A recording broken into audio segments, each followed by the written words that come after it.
a retirement consulting company. You've done your fitness journey. You've also written a book. How can you don so many multiple hats at one point of time? How do you prioritize what that book is? I almost feel I'm Gen Z. I sort of get impatient and restless and want to do something new every now and then. So I'm the older version of Gen Z. To understand, what are the non-negotiables you generally follow in life? For example, I've seen that you always like to be on time. Time is my pet peeve. I have to be there early and I have to be there well in time, and my expectation is the same with everyone. Understood. I'm one of those guys that is at the airport 3 hours before the flight. Don't worry about what is not in your locus of control. It sounds simple, but it's a very, very powerful statement. It's cloudy. It's going to rain. Stop worrying about it. Get an umbrella.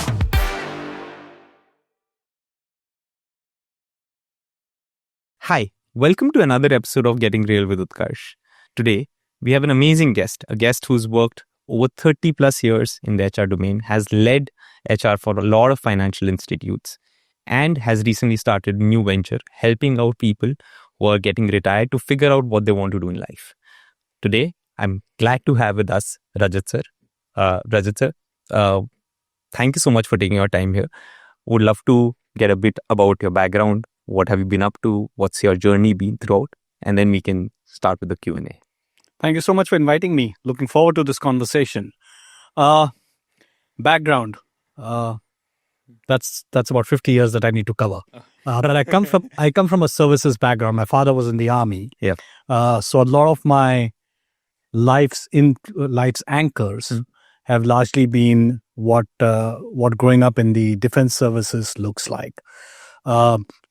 The classic route, did my graduation, figured out that an MBA was an option, went and did an MBA, and then started to work. 32 years of working across different aspects. So HR was clearly a big anchor, but I also went and did a little bit of business. I ran my own startup. I did some adventure sports activities. Lived a good life. Your dad was an army man, you mentioned. How did that influence your life? Was that a lot of schools to shuffle around? Was there a lot of interaction? Did that influence you getting into HR in a way? Or Well, not so much the HR impact, but I think generally speaking, there are a few things that you learn in life, right? One, you got to make friends every 3 years, right? Whether you like it or not, you're going to have a different set of people that you deal with every time you're back for your summer vacations or you're back home. So that clearly is a big factor. That you need to step out of the house, go to the field where there are already a bunch of kids playing, and introduce yourself and sort of get in over there. So I think that sort of influenced your ability to walk up to anyone and have a conversation. I think for me, that was a big one. Discipline was always key. Being on time, being presentable all the time, was always something. In fact, a very interesting story is that very recently I was going to teach a class on a Sunday, and I was at home and my father was there, and I was wearing jeans. Oh, wow. And he looked at me and he said, "You can't be going to teach a class in jeans."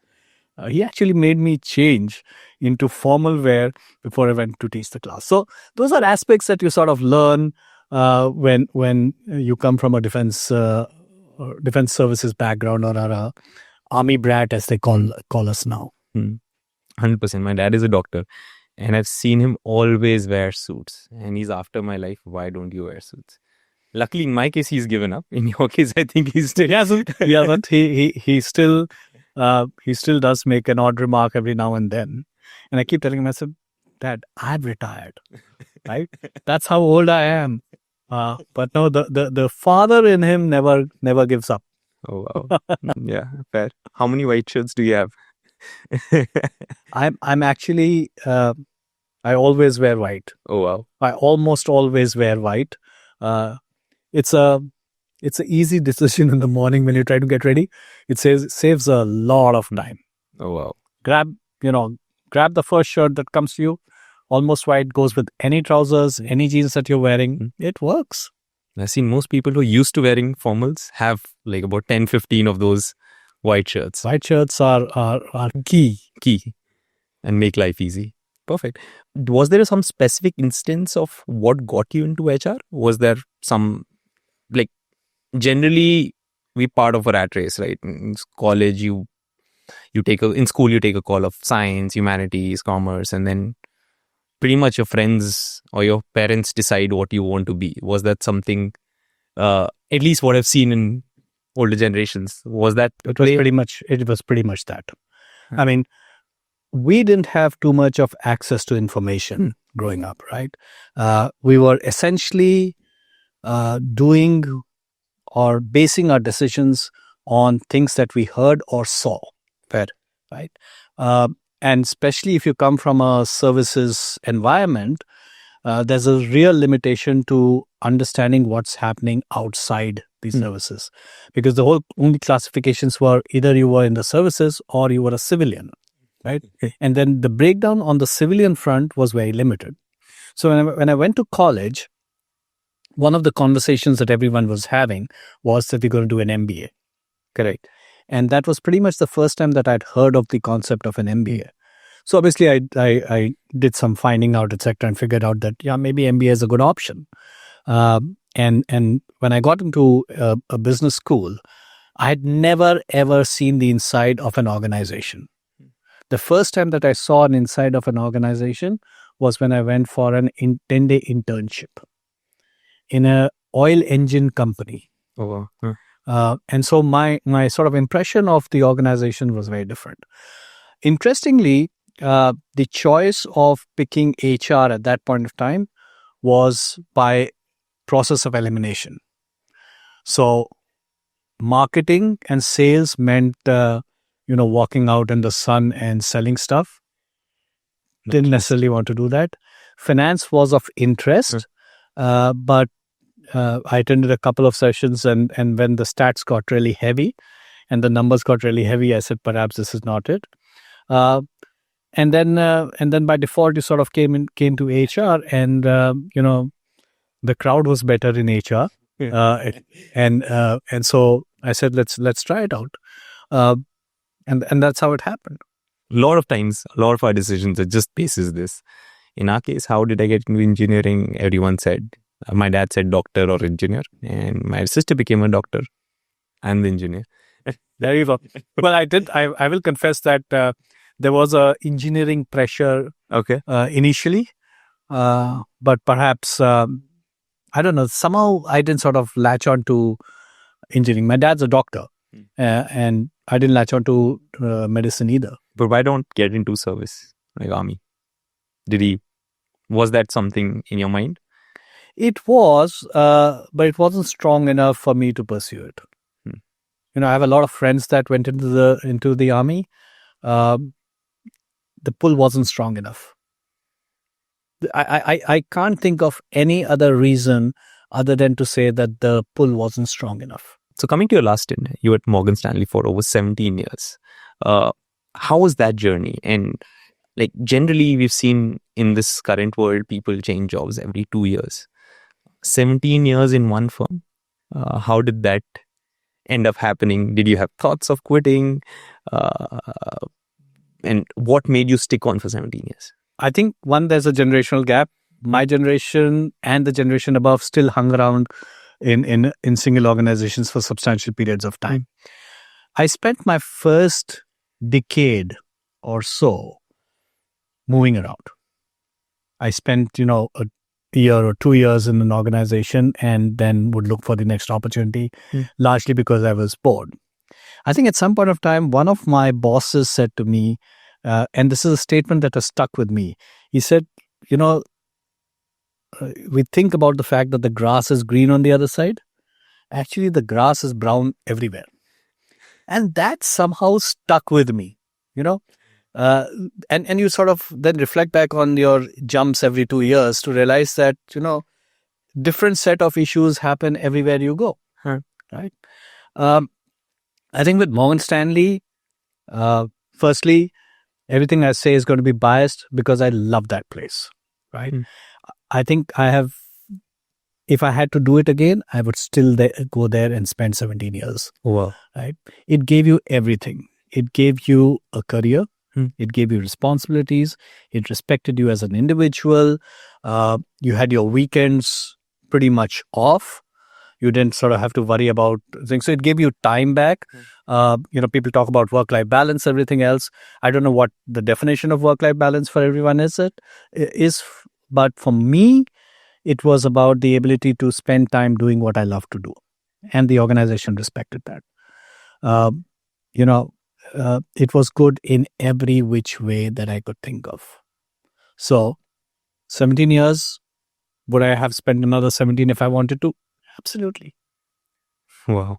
But in financial services, you're saying you got your weekends free? It's an organization that really respects the individual. It really respects the individual. And that by definition means that, there were those occasional weekends where something was happening, a drive was happening, a event was happening. That's fine. But generally speaking, there's respect for people and for time. That's impressive. And you've worked for a very short stint in other financial sector firms as well. Is that the key differentiator which made you stick with Morgan Stanley for so long, or? Yes and no. I think when I was moving jobs, I think I was at an age and stage in my career where, for example, money was very important. I think towards the later part of my career, stability was very important. The fact that I didn't want to move and disrupt my kids' education, as an example, that we decided that we didn't want to move out of Mumbai, that became a non-negotiable. Right, because we wanted the kids to stay in the same school. So I think your parameters, your anchors for decisions change. So I don't think it's fair to compare the organizations. I think it's more about where in your life are you, and what matters at that stage in your career. Right. Simple example. Right. In my early part of the career, I was willing to take the risk and do a startup. Right. In the later part of my career, I don't think I had the risk appetite to do that. So, because there were other things that were more important. So that's how every individual goes through the same thing. But you're starting up again. Now that I have the time and the inclination and want to do something different, yes, absolutely.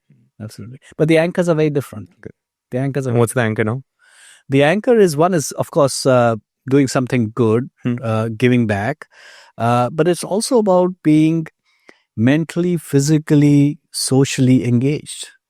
Once you sort of, quote unquote, retire, then there is a certain amount of loss that you go through, right?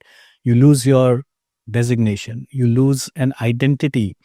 If you ask someone to introduce themselves, the first thing you introduce yourself with is where you work and what you do or what your designation is. Fair.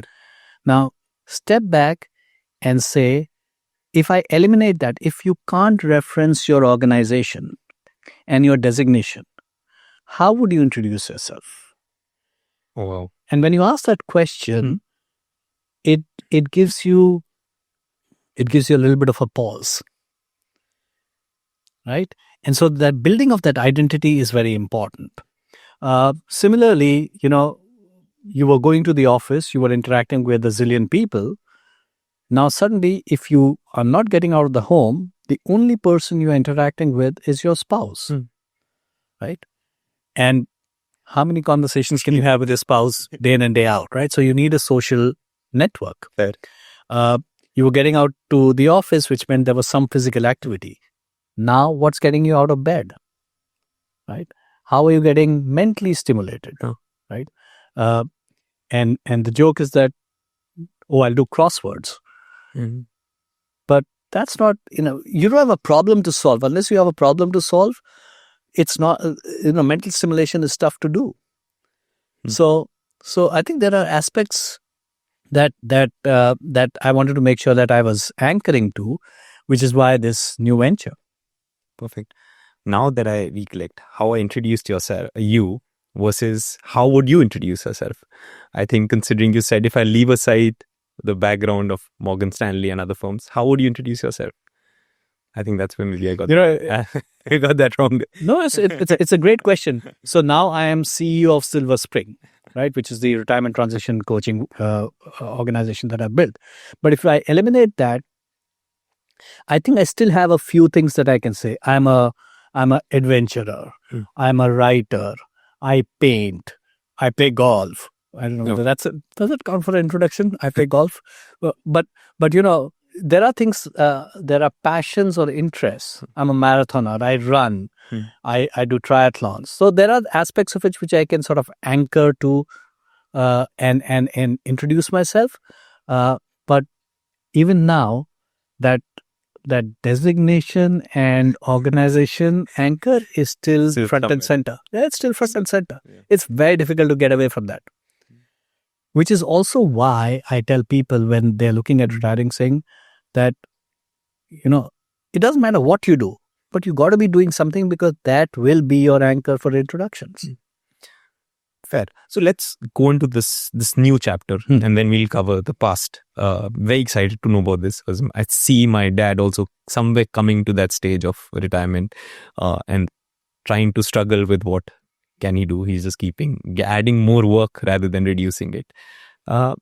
So what's the venture, Silver Springs? What does the venture do? What's the plan of action? What's the problem you're trying to solve? So Silver Spring is one of the very few, if not the only, dedicated retirement transition coaching organization. We help people plan their retirement from a non-financial side of things. So if you ask someone, if I ask you, when will you retire? I'll have a monetary number. You'll have a monetary number. And say I'll retire. Everyone anchors themselves to a monetary number. If I have this much money, I will retire, right? What people don't focus on is then what? Then what? Right?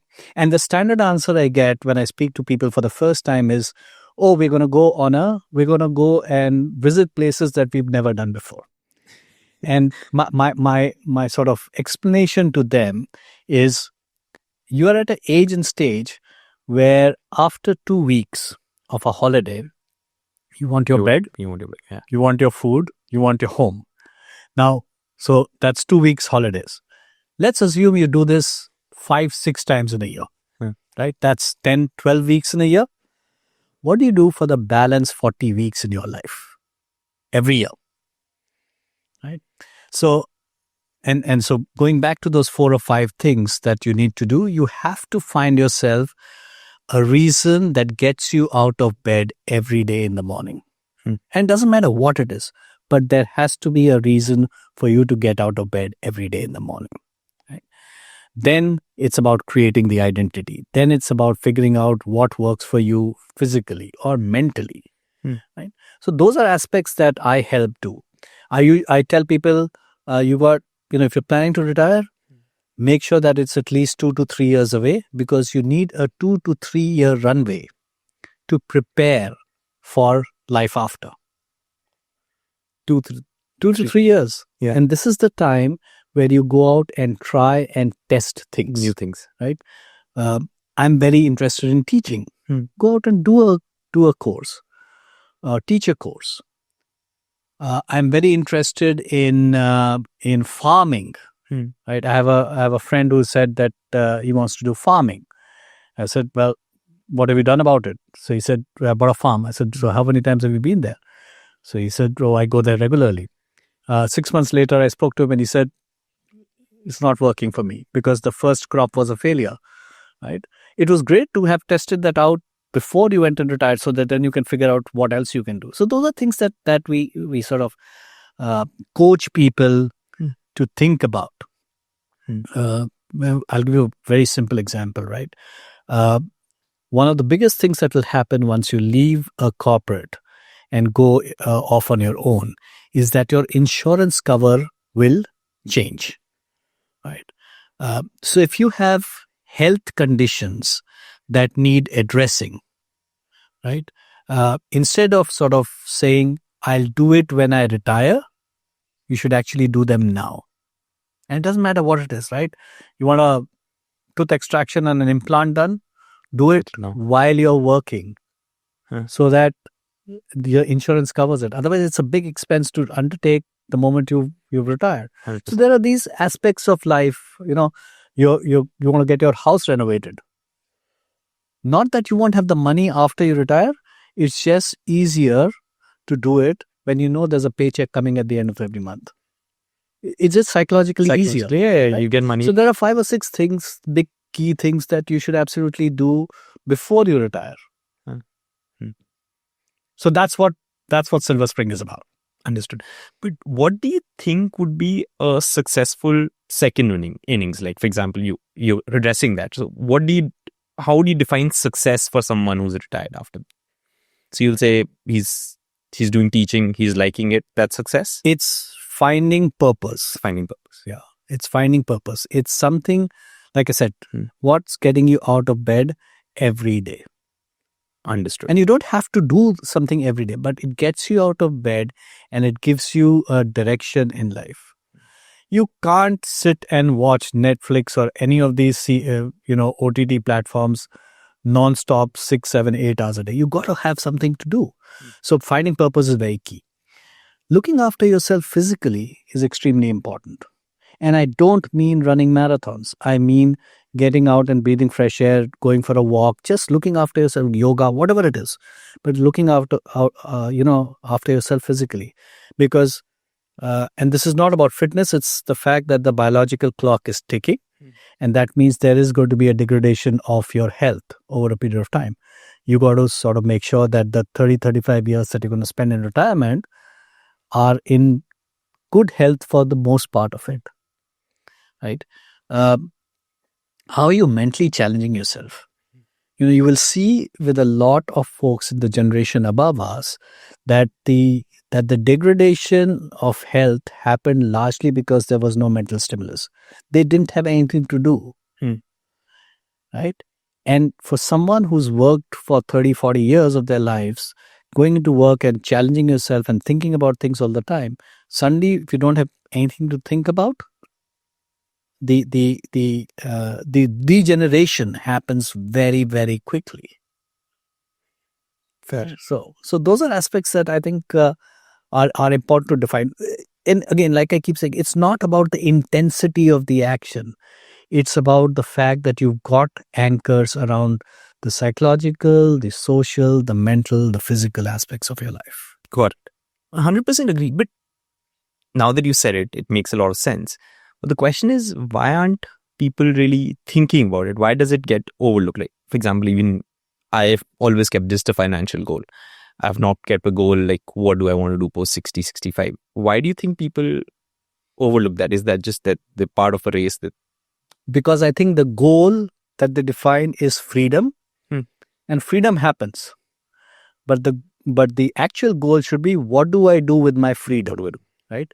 The anchors are, I've got money and I've got freedom. Got it. Right? What do you do with your freedom is actually the more pertinent question to answer. Understood. I think that sounds exciting. See, you're consulting a lot of people right now in this. Yes. I'm ending up having a lot of coffee meetings. Lot of coffee drinking.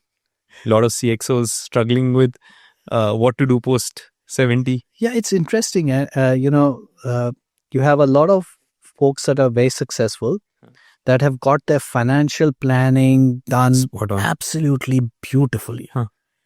Right? But haven't quite figured out the other aspects. Mostly because they haven't given it time to really, really dive into it. They are all smart people. They know that, if you give them this problem, they'll solve for it. But it's just that they haven't given it a thought. Or they've given it thought, but very fleetingly. I call the first year after retirement as your vacation phase. Right? It's the phase where all you've thought about is, where will I go and what vacations I will do. After the year, that phase disappears and you go into a state where you are really struggling to figure out what you want to do with your lives. That phase is very tricky. And if you can reduce the time frame that you spend in that phase, then that's the key. That phase is where you see a lot of depression happening, a lot of degeneration happening, and in some cases, the third D that I always talk about is the lot of divorces happening because you're driving your spouse up the wall in the house, right? So, or threat of divorce, not divorce, but threat of divorce happening because you're driving people in the house up the wall. Yeah. No. I am hoping that I don't see my dad at home every day, 24 hours after his retirement. You have to find, again, like I said, irrespective of what you do, what will get you out of bed every day. Coming to the retirement part, you mentioned, how do you think fitness plays a role in terms of post-retirement? Do you think people lose track of it? How much would you give that as an importance besides what you want to do in So break up your life into 3 phases of 30 years each. Okay. Right. Your first 30 years are largely education and learning, really at the start of your career. Perfect. The next 30 years are when you build everything. Then you actually have 30 years which are retirement. The life expectancy is at 90. Let's say you retire anywhere between 55 and 60. You got 30 years, equivalent to the amount of your work life that you're going to spend in quote unquote retirement. Correct. That's when the paycheck is not coming in. That's where your insurance covers are low. So just from a financial well-being standpoint, you need to make sure that your expenses on medical is reduced. Right? So that's the goal for anyone who's not motivated to go to the gym on their own. 2 is how much of that. Remember, I said this is biological, right? So there is going to be a degeneration of your body, of your health, etc. That's going to happen. How much of those 30 years do you want to spend happily healthy or unhappily unhealthy? Right? The lesser the latter, the better your life is going to be. Right? Now, how do you do that? You do that by looking after your body. And it's not, again, about just purely exercising or trying to run a marathon when you are 60 years old. It's about keeping fit, making sure that you're focused on your diet, making sure that you're just looking after this body. It's the only one that you have, right? So therefore, I think that while we believe that, or a lot of people believe that this is not something that they should focus on, this is absolutely the one big thing that you should focus on. If you're healthy, all of the other aspects will happen. If you're not healthy, you can't be social. Right? If you're not healthy, then you're going to be focused so much on your health that you won't have the mental stimulation that you need. Right? So, and ill health produces more negativity in your life than you can imagine.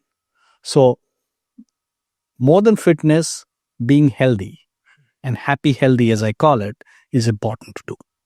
Okay. Well, what got you into this fitness journey as well? So I remember, I think you started it about 35, which is commonly called like the Fight Back Club, where a lot of people are starting their fitness journey late. What got you into fitness as well? So again, let's look at the phases. The first phase, the first 30 years, a lot of time in school and college, very focused on sports. Always an outdoorsy person, always into sports, played all the sports, did my bit. In that phase, that mid-career phase, the priority became, unfortunately, career and family, right? And while I didn't necessarily ignore my sports interests, etc., it did take a backseat, right?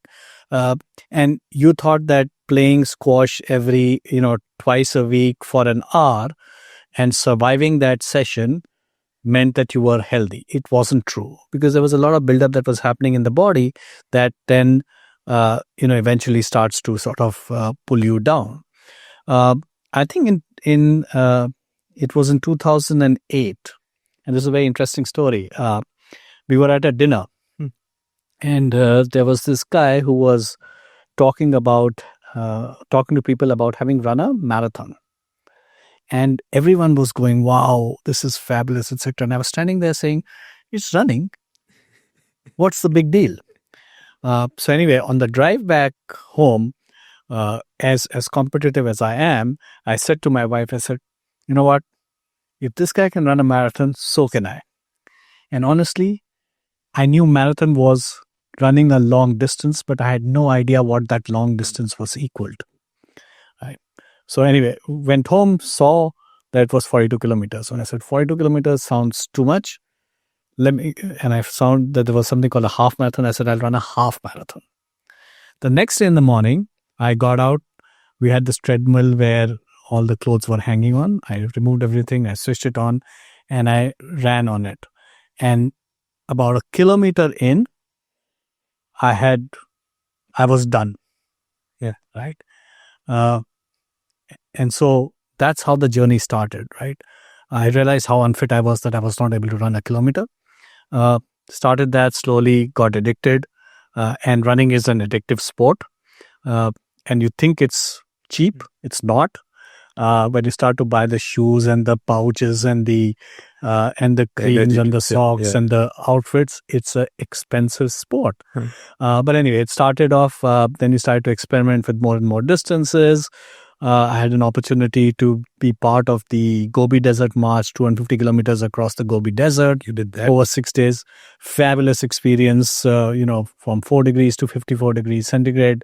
And then I ran some adventure races, and then I said, why only run? Then I started to do triathlons. I did that. So eventually I became crazy about keeping fit. And over the next, I guess, decade or so, I was really, really focused on my health.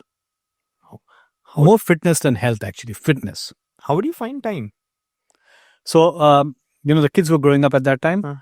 My wife's deal was, I don't care what and when you do this stuff, as long as you are back home at 6 o'clock in the morning to wake up the kids. So to counter that, I started to get up earlier. So I started to wake up at 4, go out running at 4:30 to 5:30. I would run or do whatever exercise. By 5:45, I'd cool down, stretched, back home at 6 to wake up the kids. And my routine has changed ever since. What's your routine? So I'm up about 4:30. Wow. If it's before the alarm, then I have to tiptoe out of the room. I have my clothes or my gym wear outside, wear it, get out of the house. I'm back now. I'm back by about 6:37, and then life starts. What time do you call it a day? Sleep? Anywhere between 8:30 and 10. Wow, that's yeah. I'm very antisocial these days. On the days that I have to be up and have to go out for dinner, I start to get a little cranky in the evenings. But generally speaking, I'm able to maintain that routine.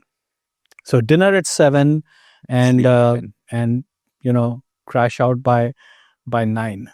My kids are, there are days when I'm getting up in the morning and my kids are just about going to bed. New version of interacting with children. I say good morning, they say good night, and then we part ways. Wow. Wait, okay.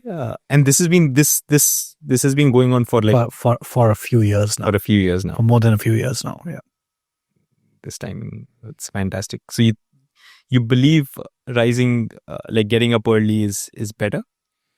So there are a lot of people who debate that, right? Where you should get up early or work late. What's? I think it's about your body clock. It's about your body clock. I mean, there are people that are at their high energy levels in the evenings, and it's great. as long as they can manage their stuff in the evenings. I'm a morning person, right? Now, I don't expect everyone to become a morning person. You got to find where your high energy zone is, right? For me, the morning works. Morning is that. I'm able to exercise. I'm able to do a lot of my thinking, working in the morning. So when I was working, before I got to work, all my emails were sorted, right? It gives you a lot of leeway during the day to do some other stuff, to interact with people, to spend time with people versus answering emails. I was done when my team members used to laugh at me because they would get emails from me at 4 in the morning or 4:15 in the morning, responses at that time in the morning, but they wouldn't get a response from me after 8:30 in the evening. So they had to change their cycle a little bit to sort of interact with me sometimes. That's pretty impressive. But okay, so when did you actually complete the marathon that you wanted to When was the first time? What was your age then? 6 months after I started. So 2000 6 months. Summer of 2008 is when I started to train for the half marathon, and in January of 2009 is when I ran the half. Slow half. Slow, dragged my feet through the finish line, but I finished my first half 6 months after I restarted. The full happened, I think, about a year and a half later. So about 2 years. Yeah. Since I think 2010 February is when I did my first full. So about 2 years. Yeah. 2 years. That's quite fast. Yeah. I have been trying to do that for the last 5 years and I've not been able to do that. No, a full marathon requires time. You gotta have the time and the inclination, but more the time to really train for it. A half is doable. A full is when you cross your pain barriers and the classic hitting the wall. That happens when you run a full. That's a very satisfying feeling. Fair. I'm looking forward to it. Hopefully in a year's time I should be able to do that. But okay, coming back, so you started your fitness journey in 2008 then, and then post 10 years, I think you had a setback. You had a heart attack. How did that happen, considering a person who's... No one knows. Really, no one knows. I came back, so I was running. I was at my peak fitness levels. I think 16, 17, I was at my peak fitness levels.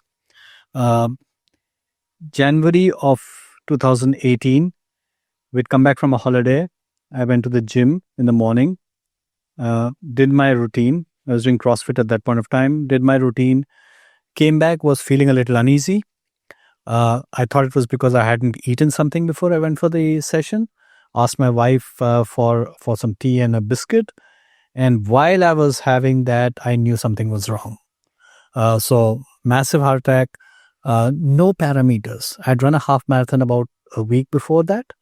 I was training regularly. It wasn't that we were on holiday, so I wasn't.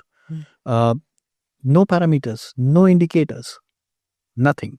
In fact, the doc said that the only reason why I survived, because they took about a couple of hours before they got to my heart, was because my body was already used to less oxygen. So in a way, this served me to survive. But I think my friends were shocked. My family was shocked. I was shocked. And I remember a few weeks after the attack, I told my wife, let's go down for a walk. And we have a 200-meter circuit around the apartment complex. And I walked 100 meters and I sat down. And I couldn't walk anymore. She had to go back, get a wheelchair, and take me back home. And it was probably one of the most depressing moments in my life, because I was someone who, could run a full at a drop of a hat. Right? So it went from hero to zero very quickly. From 21 kilometers to 100 meters in 2 weeks. Yeah, over a 2-3 week period. And when you have a setback like that, as much as you may be sort of, I would talk to people about being strong, etc. But when it happens to you, it shakes you up. So I went through a bout of the next 3 to 4 months where I really, really struggled with life in general. Until at a lunch conversation, and my daughter's also a climber. She's been climbing with me for many years, trekker climber. And she said to me, she said, Dad does, and she was what? She was 12 at that time. She said to me, she said, Dad, does this mean that you'll never climb with me again? And that broke my heart.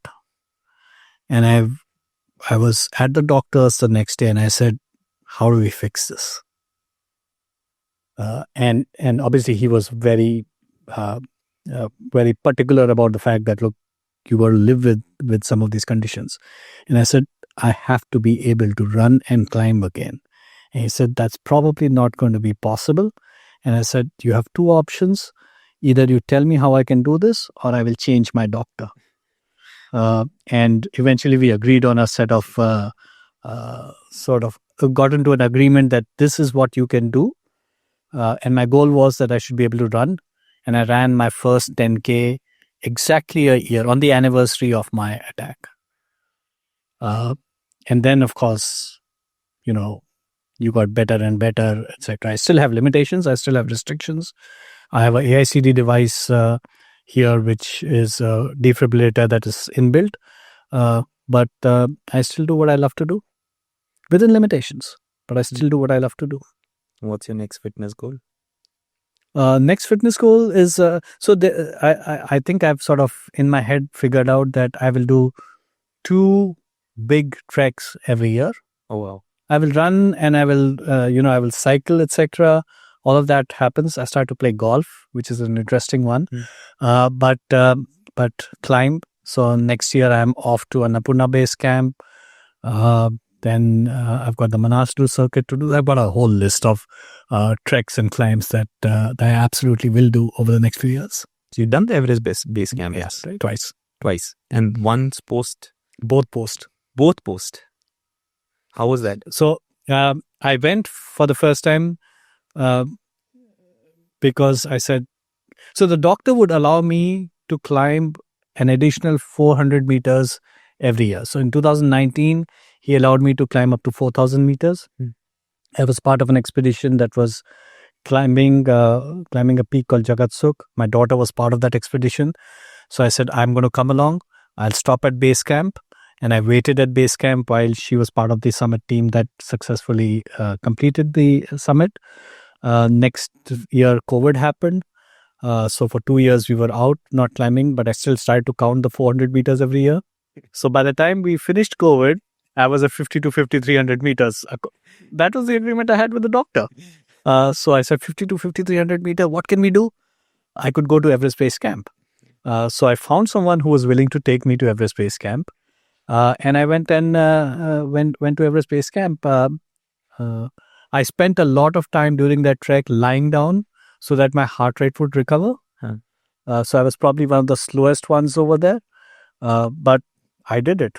And so the next year, I had a bunch of friends that we've always trekked for many, many years together. I said to them, let's go again. And they were willing to go. So the 3 of us went back and to Everest Base Camp. So it's one of those things that within reasonable limits, there's a lot that the human body is capable of. And I'm not saying do something crazy or stupid.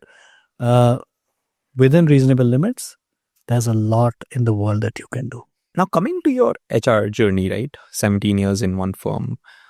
What were some of the key initiatives that you actually led, which you thought were very interesting or brought a lot of change in the firm? So, for example, I read about the return to work program, right? So that sounded very exciting and seemed like something breaking the clutter would have helped you get a lot of good talent or retain talent.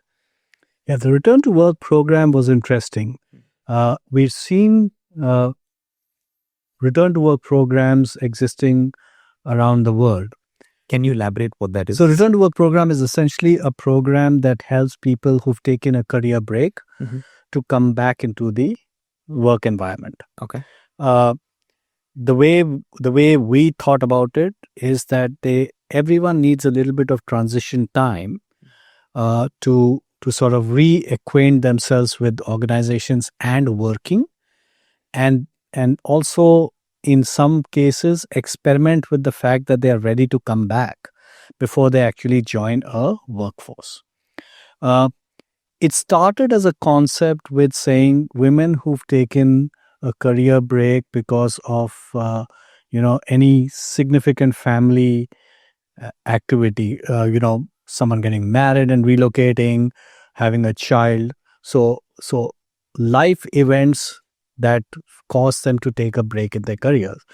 And there was a lot of really good talent that existed outside that we wanted to tap. And it got triggered because my wife went through the same phase, right? She took a back seat with her career when we had our first child, and then we had our second child.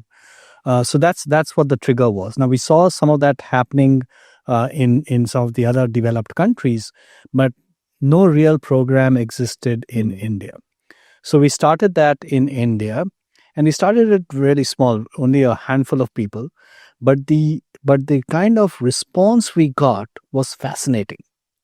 We realized that there was a massive population outside that were extremely talented, but had been either forced or maybe made a choice of taking a career break because other matters were more important at that stage.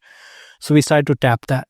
And eventually over the next 10, 12 years, the program just grew leaps and bounds with some very sticky hires that believed that because the organization gave them a chance, that they were committed to that organization. And I've seen some fabulous success stories, right? People who started coming back very nervous about work to then really blossoming into fabulous leaders. We had someone who'd unfortunately been lost a spouse, who came back for one of the programs, and over a period of time established herself as a really, really strong leader. So we've had huge amount of success. Somewhere during the program, we also realized that there were men who had taken breaks for different reasons. So then we made it gender agnostic. Okay. And we got a fair amount of interest from men who had taken breaks because of life events. And so that's how the program grew. But it was an initiative that produces a lot of genuine thank yous. People who really feel that it's a program that is life altering for them. So return to work was one such thing. We expanded that to programs for veterans. Wow. Because the classic definition of veterans was that they'll leave the forces and then join security type of jobs. But there's a lot of technical talent that exists in the armed forces, and who have extremely good capabilities to come in and do technical or operational roles. It was a pool there for the taking. So we expanded that. We did that quite extensively. So those are programs and initiatives that have sort of helped create a completely new segment for hiring. Now, of course, a lot of organizations are doing that, but when we started, we were pretty unique. But do you think training such a talent also becomes a challenge? So we would run it as an internship. Okay. Right? You come in and you spend 3 months in an internship mode. It does a couple of things. One is it sort of gets you back into the momentum. It teaches you any skills or refreshes skills that are basically important to do the job, including a new emailing system, for example, right? But I think the most significant thing that happens in the internship is that the candidate tests their systems. So, for example, if you've taken a break for childbirth, right? Now your child is 2 or 3 years old and you wanting to come back to the workplace. You don't know whether the home system that you established to look after the child works or not, doesn't work. So you got 3 months to test that out, right? Whether it's the maid or the kindergarten or the daycare, whatever it is, it gives them a little bit of time for them to test that system out. And for some, and I've had cases where someone has come back and said, "Hey, thank you for the opportunity, but I don't think I've got the infrastructure at home to be able to support this thing. So I'm going to take a break, maybe come back 2 years later." So I think that internship and training piece is very important from that standpoint. It's not just about quote unquote the training piece. Okay. Yeah. But it's important, but it's more reorienting than really training per se. Understood. No, fair. Makes a lot of sense. And I'm guessing you'd see a lot of people kind of realizing that it won't work for them because their home scene is not working out, and then they'll go back. The interesting thing that's happened is that, after that, over the last decade, I've seen so many organizations pick this up. So clearly there is value that organizations are seeing with return to work programs. I'm guessing high retention and people who have high retention, people who value the company. It's a massive pool of really good talent that is struggling to make the transition back. Huge pool. And why do you think they struggle? They can still apply to companies, right? What's specific to this program that they value it over, let's say, just directly applying for jobs?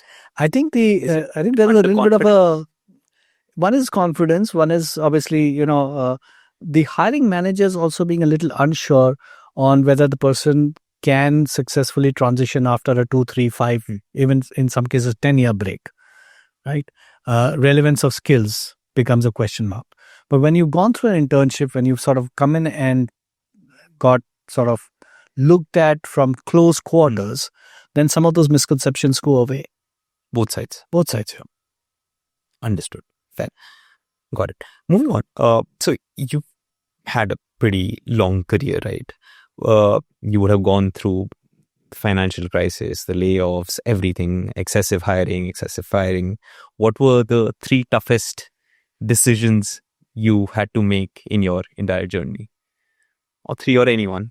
Look, it's almost always where you have to do something that could significantly change an individual's life, right? The crisis was a good example. But even before the crisis happened, there were times when you had to take a decision where you had to, let's say, let go of someone, right? And it's not easy, right? Even if when you see performance dragging for an individual, the ability to sort of pull the plug for someone and suddenly and you don't know what the circumstances are, suddenly sort of make them without a paycheck at the end of the month is a really tough call to do. I remember many years ago, that we were letting off this individual, and he was unavailable in the morning, so we asked him to come in the afternoon, and we communicated to him, and he put his head down when we communicated and didn't look up for about 5-6 minutes. And then when I tapped him on the shoulder asking him if it was okay. And yes, he was a performance case and everything else, but he got up, he had tears in his eyes, and he said to me, he says, "Do you know why I was not available in the morning? It was because I became a dad today." When something like that happens, right? You had all the right reasons for letting go. The person was not performing and all of that stuff was fine. You checked the boxes. But when you have to deal with something like this, it stays with you for life. There are decisions like this that will stay with you for life. So, was it a tough decision? It was a decision that you were in the forefront as far as communicating it was concerned, but it stayed with you for life. So there are aspects where you're balancing between what your heart says and what your head says, and those become really tough decisions to make. Understood. Oh, that's a tough one. It gives me goosebumps every time I talk about it. I'm just trying to understand, like, from the HR standpoint, and I think it's not just HR, it's I think CEOs as well. How do you balance sort of empathy and performance? That becomes one of the core skill sets, no? Yeah. You see, I think performance is non-negotiable, right? You are in this business for a reason, and that's extremely important for people to understand. You can be empathetic, you can show your EQ levels, but folks need to understand that can't be the cover for non-performance, right? So that the basic threshold for you to cross is that of performance, right? And so sometimes it does become a head versus heart decision, but in such cases, when performance is is a criteria that you're using, then it just becomes easier for you to justify the decision. It is a head decision. Understood. As a company, you're supposed to be ruthless from performance standpoint, in a way. I won't use the word ruthless, but I want people to understand that performance is non-negotiable. 100%. You can get leeway, but it's non-negotiable. 100%. So, from an HR standpoint, see, we've covered empathy, we've covered tracking performance. Like, what do you think are the key skills that make you a successful sort of an HR or help you get a path or the career that you've kind of had? And a lot of HR folks sometimes tend to neglect this. You need to understand the business. You need to know the business. If you don't understand and know the business, then you are going to struggle to be a good HR advisor, right? So that's one. Two is your ability to communicate. Don't underestimate it. And I'm not saying writing good emails or getting onto a dais and making good presentation. It's your ability to have a dialogue with people. Right? For me, that's fundamental. Three, empathy. But more than empathy, I think it's the ability to discern whether it should be a heart decision or a head decision. And I'm big on this heart versus head piece. So I'll keep repeating myself when I say this, but your ability to step back and say, this time I have to make a head decision and I have to help the manager make a head decision versus a heart decision, or a heart decision versus a head decision, whichever the situation may be, is important, right? And two, and this is just one person's view, you gotta be good at numbers. I think a lot of HR folks, again, neglect being good in numbers. For that matter, any profession. Any profession. Fundamentally, math is a key skill. I'm a big believer of that. I'm quite in the same way. See, the IITNU is saying yes. I in my interviews, and sometimes people say it's illogical, I always ask, what's your math score? Whether it was in 10th or 12th, I just end up asking, what was your math score? And I always give up a very simple math question so that I can see whether the person can do the numbers right or wrong. Because otherwise, you just cannot. It's required everywhere. Everywhere. Yeah.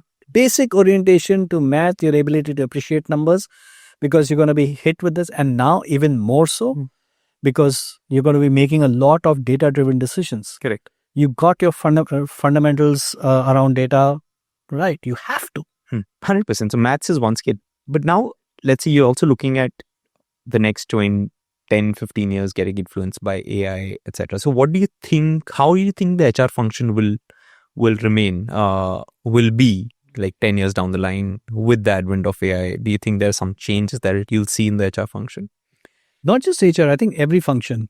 So the simple analogy that I use, or simple example that I use, is when you graduate out of school and you start your job, you are usually spending a lot of time doing core administrative activities, right? While you're learning the function, you're spending a lot of time doing core admin activities. Which is HR ops in a way. HR ops or marketing ops or finance ops and transactions and making sure that the balance sheets are, all of that, every function. Some of that stuff now is going to be automated. Now, the general misconception, if I may call it that, is that therefore we don't have to do it, right? But your job actually is going to be able to supervise what the machine is producing, which means that you need to have your fundamentals even stronger, right? Coding is a good example, right? People are saying the AI tool will write the code. Great. What's your job? It's your job is going to be making sure that code is right. How are you going to make sure that the code is right? By making sure that you know the code and understand the code, which means that your coding skills still have to exist, in fact, get better, right? 100%. It's the same with every function. So yes, you may not have to do the activity per se, but your cognitive abilities have to actually step up, which means your B schools and your engineering schools have to teach you to be able to know your code so much, or your ability to interpret the code so much that you can look at the code produced and point the bug, if any. So it's almost a sort of leapfrogging of the level at which you're going to enter to the next. To be level. much more smarter to actually. You're going to be a supervisor. So what if it's for machines? But you're going to be a supervisor on the first day that you step into a job. Do we have the right education system to train such people? To be ready for this? I think we're going to go through an evolution process. I think there's a recognition. Unfortunately, in a lot of cases, the recognition is that you don't have to do it. It's changed. You have to do it better. You have to know it better. Your fundamentals need to be stronger. You're also teaching at Masters Union. Is that one of the things that you're actually teaching the young kids on? Yeah, I teach decision theory. And yes, I sort of focus on the fact that these are, the simple stuff is going to get done. It's the more complex stuff that is going to hit you on day one. Got it. That's something to ponder upon. AI is scary. I think I'm looking at it from a standpoint that I think a lot of jobs will also get redundant. But you're right. Maybe people have to be smarter, and then they'll start supervising the machines. And redundancy it's a change. It's going to be an altered phase of a job. Right. I mean, I remember when we started to work and the computers had just about started to come in, everyone said to us, the computers are here, they're going to take your jobs. I'm still waiting. 3 decades later, they haven't taken my job. They've become more intrusive in my life than ever before. So I have a slightly different thesis. I think, so it's always like cycles, right? So you've got the manufacturing cycle, then came the service cycle. I think now we'll move back to a bit more on the manufacturing and agriculture cycle. So I'm guessing it's now the next 20 years will be driven by more people getting into manufacturing or getting more into agriculture. So yeah, possible, but with a very different lens than so. Classic agriculture may not be classic. Yeah, it'll be a different version of it. But look, if you and I could predict trends, we could make a lot of money, right? But we're sort of all playing the guessing game at this stage, right? Yeah, I agree. But as decision makers, you have to plan for the next 10 years, no? But you see, it's the transition is gradual. I mean, the pace of transition is quick, but it's still gradual, right? So AI is coming big time. You got stuff that now, every time you want to write an email, someone prompts you saying, do you want help? And it's very tempting to press yes. So things are changing, but it's not that your life has been radically sort of altered. Your fundamentals are still remaining the same. You just got a lot more scaffolding available to make sure that you write grammatically correct emails. as an example. Correct. I think I'm looking forward to the next 10 years. Seem to be exciting and nervous at the same time. It's fun to sit outside and watch it from the outside, right? You've sort of stepped away from your core working.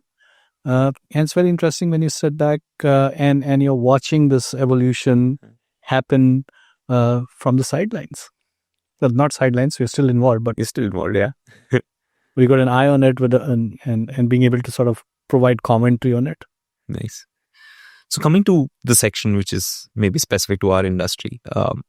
So I understand the work. Like, what role do you think a workspace also plays in terms of setting up a good culture for the company? And how did you take those decisions at your previous firms?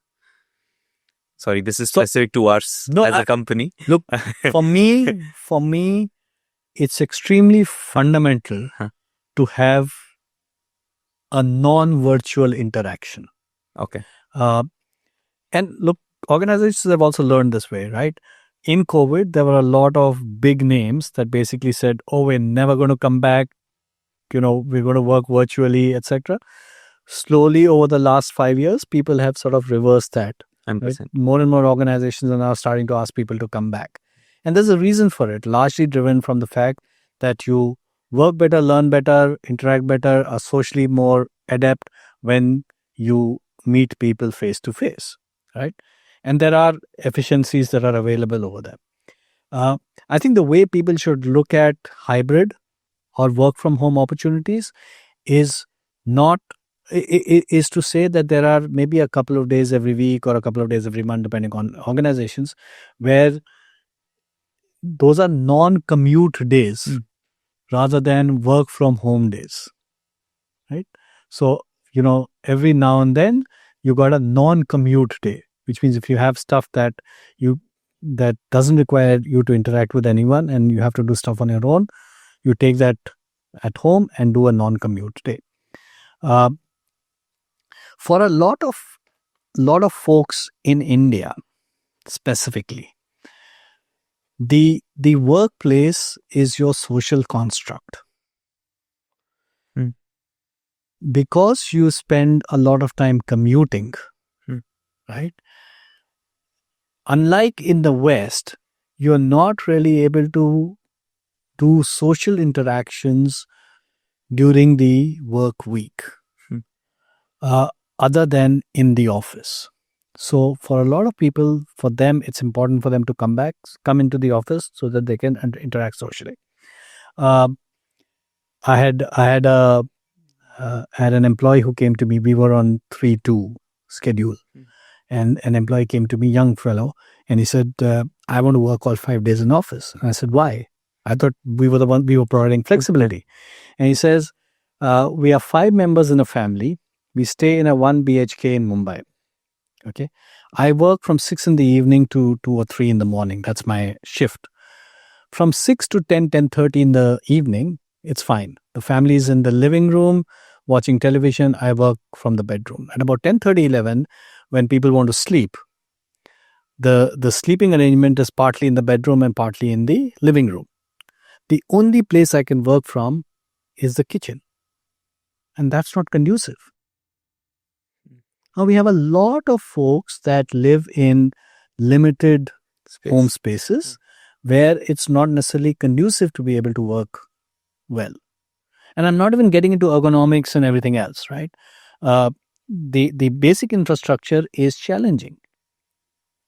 So I think that sort of gets compensated if you come into the work. So from a social standpoint and from a physical standpoint, I'm a big proponent of the workspace. Then you get to the culture piece over there. If you really want to sort of make sure that people understand what the organization is about, they need to feel it. And the only way you're going to feel it is physically feel it. So eventually, I think, like I said, you will have non-commute days. I think the term work from home is going to fade away. I love the way how you say non-commute days. I think irrespective work from home days should be changed as non-commute days.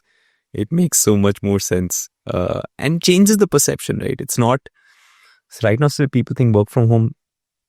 It's not. While a lot of people follow it religiously and work a lot of people still think it's less work. World non-commute days makes it very clear.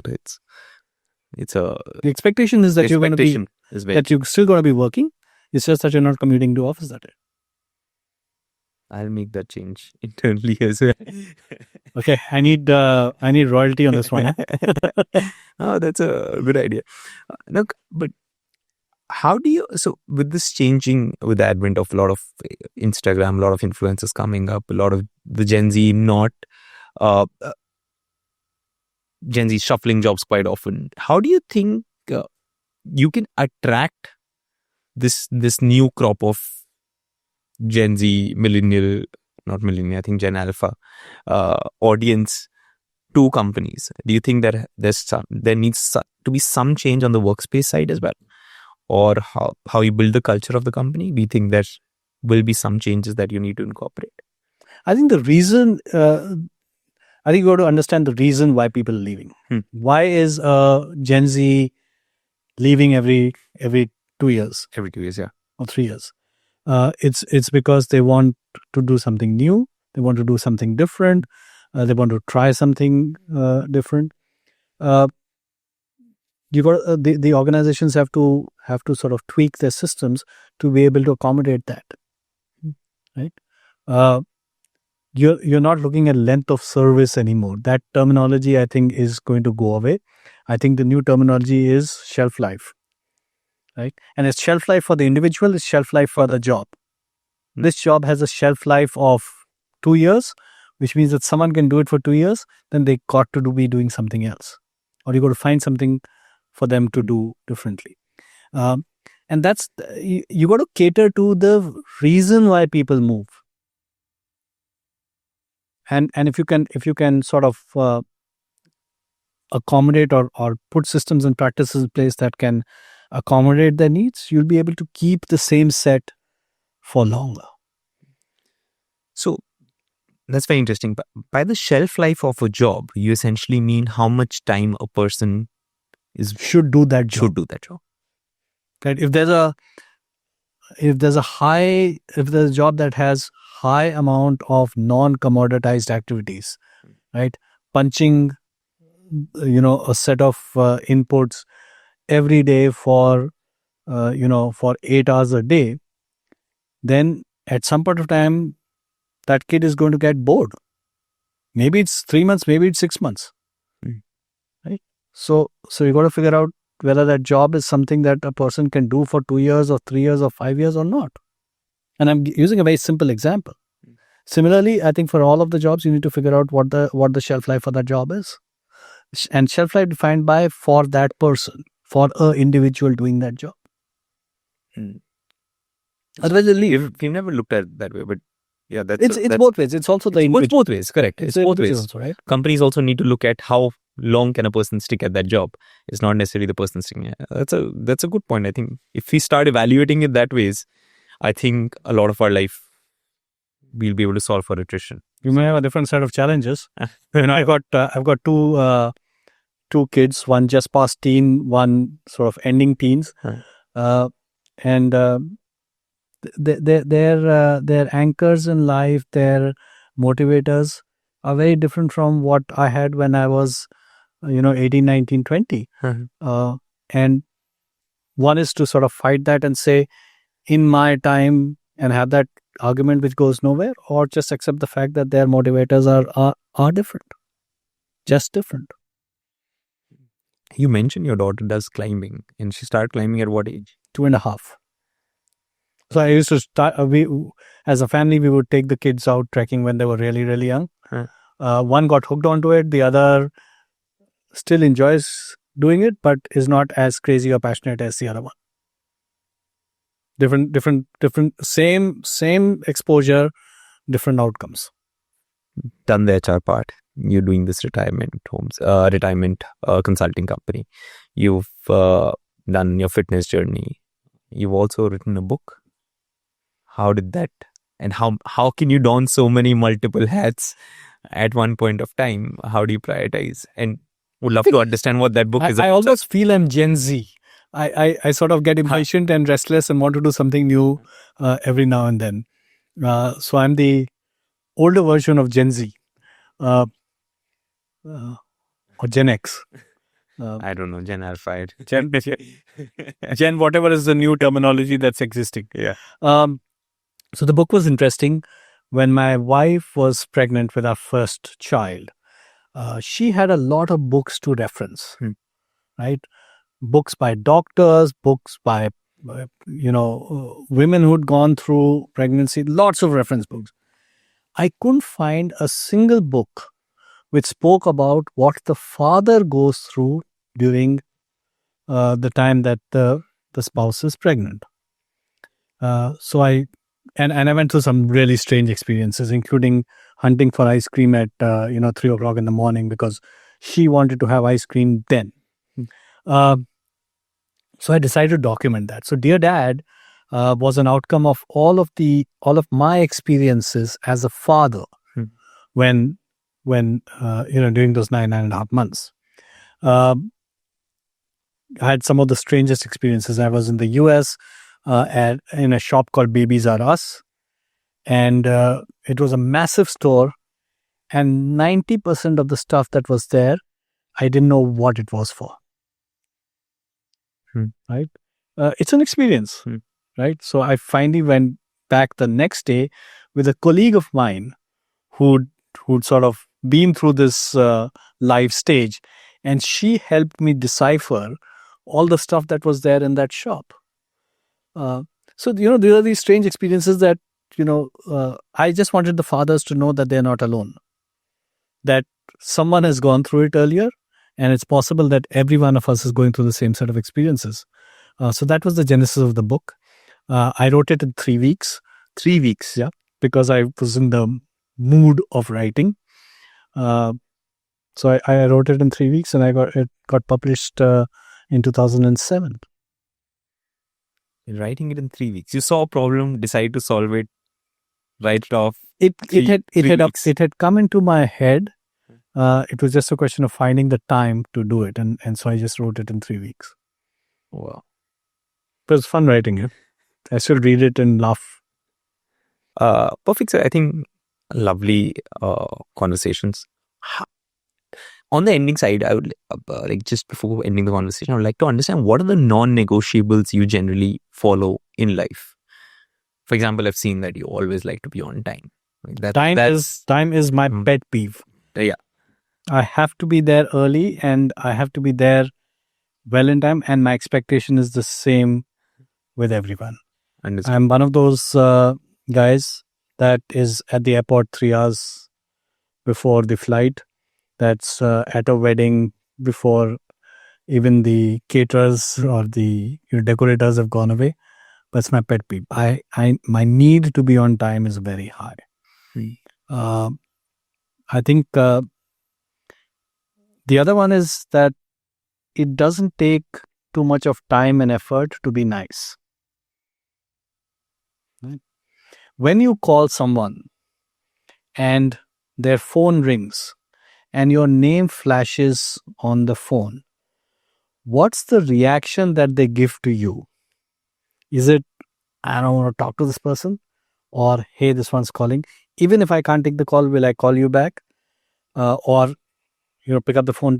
That reaction is my definition of whether you're a good person or not. And no one says no to good people.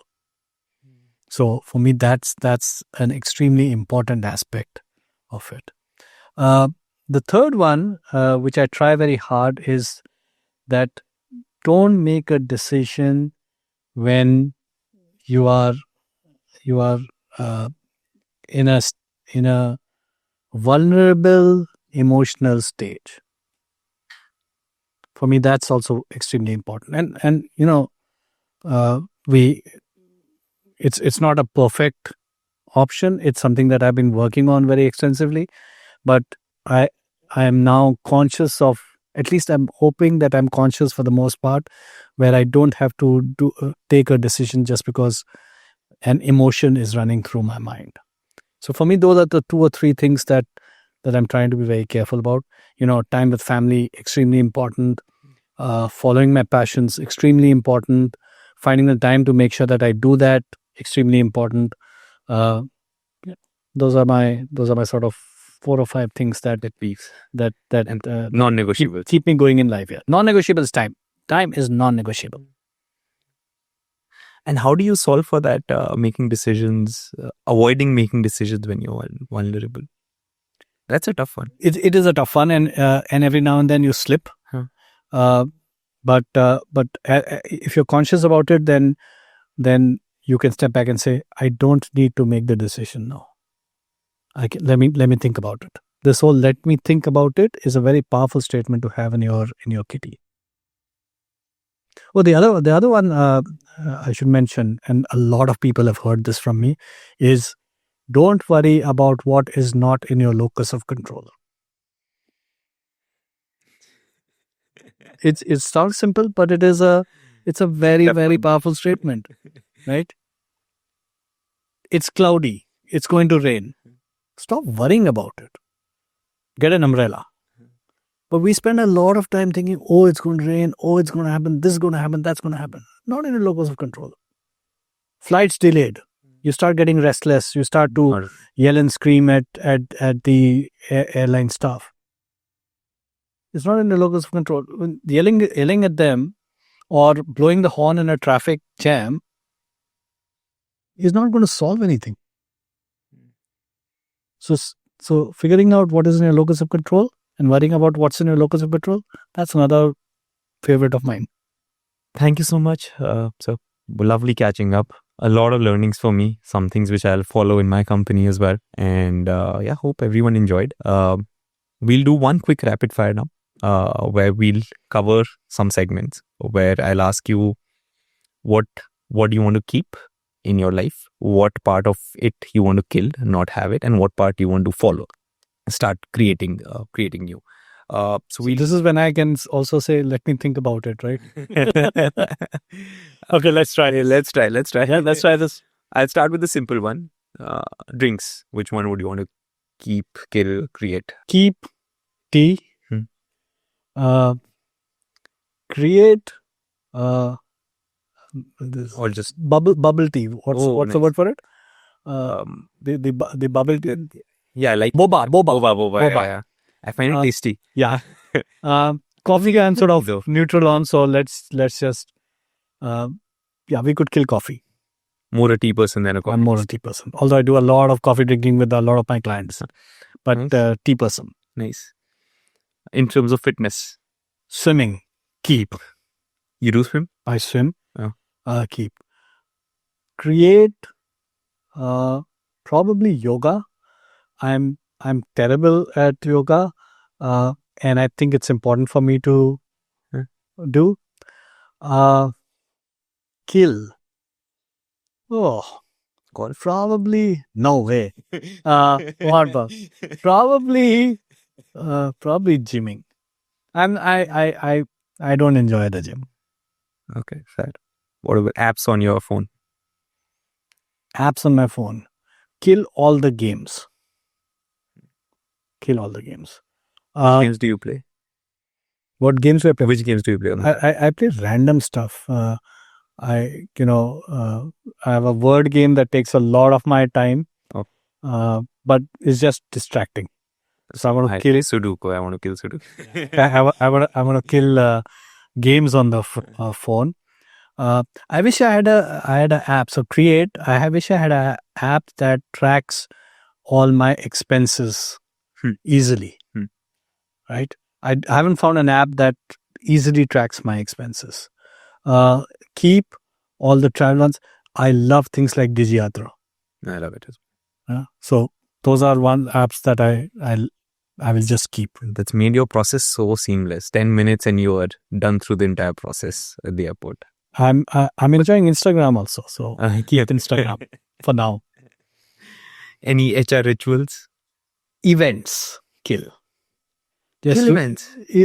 This some of these engagement events are not stuff that HR should be doing. I am not saying. create a lot more data and analytics. Keep processes that have a rationale behind it. There are lots of processes that don't have a rationale behind it. So challenge that. Challenge the status quo. Understood. Last one, manage your behavior. Kill emotional outbursts. Oh, that's a tough one. Yeah. Kill emotional outbursts. That happens. You can't have emotional outbursts. Keep regular one-on-one catch-ups. And create platform safety environments or platforms for employees to walk up to managers and talk to them. That's a good one. And I think a lot of companies actually fail in creating a safe environment for people to talk. Safe environment is a very tricky one. It's a very tricky one, yeah. Sports. I think golf, again, this is at this age and stage, right? Golf as a sport, I think kill. I love all sports. I watch all sports. So I haven't quite figured out which sport I don't like. You want to kill pickleball?